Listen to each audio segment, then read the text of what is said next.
韩国不光是战胜了捷克，而且是整场压制捷克。真的希望有一天啊，我们的国人喜极而泣，热泪盈眶。 2026 북중미 월드컵에서 한국이 체코를 상대로 2대1 대역전승을 거두자 그동안 한국 축구를 향해 시기와 질투를 일색하던 중국이 태도를 바꿔 찬사를 보내고 있다. 동시에 월드컵 진출에 실패한 중국 축구팀을 향해서는 욕설과 비난이 쇄도하는 상황이다.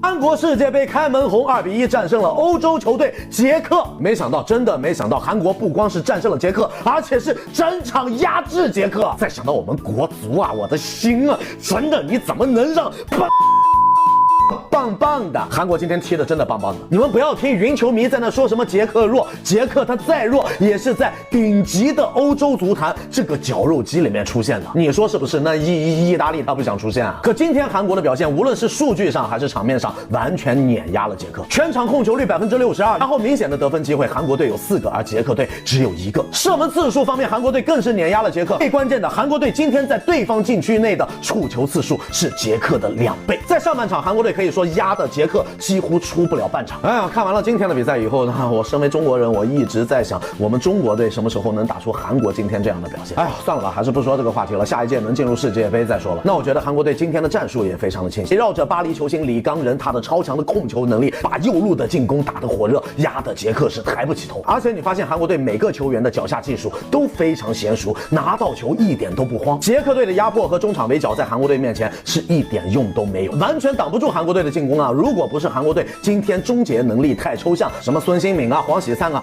那都坐小孩那一桌去吧。那在防守当中，韩国队的防守策略也很聪明，3个后卫轮流压上抢1点抢不到没有关系，因为韩国的战术成功的让他们在抢2点的时候拥有人数优势。当然了，这也和捷克他们进攻人数投入过少有关，但是整个防守的强度、比赛的节奏，包括阵型的稳定性，韩国队现在已经接近欧洲球队的水准。而且大家还要清楚一件事情，那就是今天的孙兴民在场上几乎是副作用，所以这场比赛看得我真的是气啊！我的国足啊，加把劲儿吧！ 이렇듯 중국의 태도가 바뀐 이유는 뭘까? 그건 더 이상 시기와 질투만으로 한국 축구를 이기지 못한다는 사실을 깨달았다는 점, 그리고 한국 축구의 눈부신 성장을 애써 외면하기엔 중국인의 인내심이 한계에 부딪혔고 차라리 현실을 인정하지 않은 여론이 그 이유로 보여진다. 여기서 한국뿐만 아니라 중국인도 인정한 재미난 중국 반응을 계속 이어가 보자.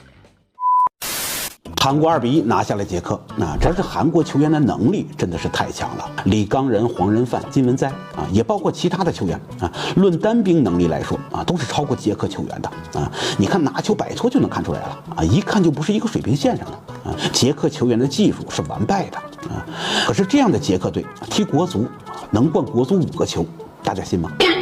捷克能在欧洲列强出现，绝对不是白给的。我感觉有些球迷的思维还停留在上个世纪90年代呢，亚洲也没别人，就属日韩了。对韩国足球的理解还停留在02年世界杯呢，认为是裁判帮了韩国队啊，要不然韩国队不会赢欧洲球队的。我不夸张的说啊，有些球迷就是这么认为的。其实韩国的进步也不小啊，韩国在世界杯可是赢过德国的。而且我还不同意有些人的观点啊，就是有些球迷总感觉韩国是在走下坡路啊。 拿孙兴民当例子啊，说韩国足球到头了，这批球员不如上一届球员了。这个观点我也是不赞成的啊。就知道一个孙兴民吗？啊，后备球员多着呢啊！你以为孙兴民就是头了吗？啊，没准人家以后还有进巴萨、皇马的球员呢啊，这都有可能啊。日韩足球进步最大的啊，还不是日韩球员的身体，而是他们对足球的理念。不要小看啊！好了，期待日韩足球能为亚洲争光。 可韩国人哦发疯了哦，全民狂欢啊！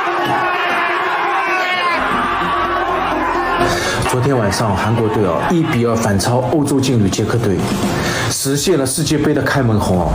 我一直觉得韩国人有一颗大心脏，而且他们的上场方式是什么？我也羡慕这种幸福的痛苦。真的希望有一天啊，我们的国人喜极而泣，热泪盈眶啊！这一天早点到来吧。 我不得不服韩国这场任性拉满啊！先丢1球，不急不躁，黄仁范扳平，替补骑兵绝杀，硬生生的完成了让1追2，拿下捷克。领先后的捷克越守越被动，而韩国靠中场的掌控力加深厚的板凳厚度逆风取胜。韩国世界杯开门红，没想到韩国不仅赢了，还整场压制对手。再看看我们国足，心里真是五味杂陈。今天韩国在数据和场面上完全碾压。身为中国人，我总在想，国足何时能打出这种表现？下届能进世界杯再说吧。韩国战术清晰，打3后卫压上后变4-3-3，更让我气得慌。国足加把劲儿吧。 이 외에도 이제 중국 축구의 발전을 위해 한국을 배워야 한다는 흥미로운 글들도 커뮤니티에서 많이 확인할 수 있는데 한국이 체코를 2대1로 꺾으면서 아시아 축구가 빠르게 발전하고 있다는 것이 분명해졌다. 한국 선수들과 팬들이 환호하고 기뻐하는 모습을 보면서 내 마음속에는 쓰라린 분노가 솟구쳤다. 중국 축구는 눈에 띄게 퇴보하고 있다. 아, 어떻게 이 굴욕을 견딜 수 있단 말인가? 한국과 체코의 경기를 보고 나서 만감이 교체했다. 한국의 승리는 당연한 결과였고 특히 유기적이고 효율적인 중원 플레이와 공격은 너무 훌륭했다. 한국 선수들에게 엄지쳐! 나는 중국 축구 팬으로서 한국과 일본이 이기지 않기를 원했고 심지어 일찍 탈락하기를 기대했다. 하지만 현실은 한국의 실력이 중국보다 훨씬 뛰어나다는 것을 증명했다. 맙소사 한국이 제대로 우리를 후려쳤어. 어떡하지? 완전 패닉 상태야. 한국의 2대1 역전승은 강인함을 극복한 전형적인 사례다. 중국 대표팀이 가장 배워야 할 점은 한국의 탄탄한 전술 진행력과 역경 속에서도 굴하지 않는 회복력이다. 선제골을 허용한 후에도 한국은 경기를 포기하지 않고 정확한 패스와 움직임으로 기회를 만들었다. 신장은 중국이 유리하지만 역경 속에서 굴하지 않고 버텨내는 끈기와 투지가 중국은 부족하다. 한국의 체코전 승리와 일본의 네덜란드 무승부는 아시아 국가인 중국 축구도 충분히 좋은 경기력을 보여줄 수 있음을 증명한다. 근본적인 원인은 육성 철학과 시스템의 결함이 있다.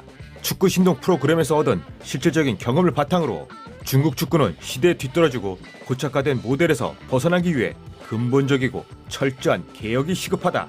한국과 체코의 월드컵 경기를 시청하는 팬들의 심리는 사실 속으로 한국이 지기를 바라고 있다. 한국이 지면 중국 팬들은 우리는 실력이 부족해. 한국 팀도 마찬가지야. 아시아는 형편없어라고 생각하지. 하지만 한국이 이기면 우리도 잘해. 우리도 아시아 팀이니까. 한국도 이길 수 있다면 우리도 할 수 있어 라고 생각하지.